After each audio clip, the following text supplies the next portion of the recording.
ଗୋରୁ ମାଫିଆଙ୍କୁ ବାନ୍ଧି ପୋଲିସ ଜିମା ଦେଲେ ଖୋର୍ଦ୍ଧା ମୁକ୍ତାପୁର ଅଞ୍ଚଳର ଗ୍ରାମବାସୀଙ୍କ ସହ ହିନ୍ଦୁ ସେନା।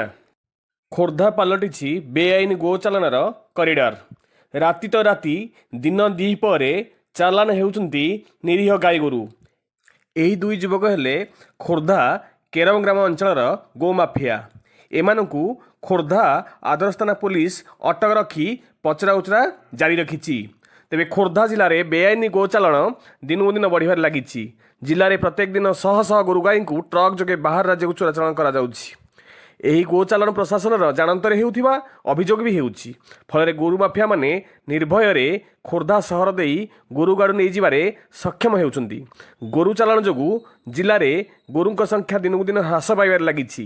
ଏହି ବେଆଇନ ଗୋରୁ ଚାଲାଣକାରୀଙ୍କ ଉପରେ ପୋଲିସର ପ୍ରତ୍ୟକ୍ଷ ଓ ପରୋକ୍ଷ ଆଶୀର୍ବାଦ ରହୁଥିବା ସଦାସର୍ବଦା ଅଭିଯୋଗ ହୋଇ ଆସୁଛି। ଖୋର୍ଦ୍ଧାରୁ ଶକ୍ତିରୂପା ଟିଭି ବ୍ୟୁରୋ ରିପୋର୍ଟ।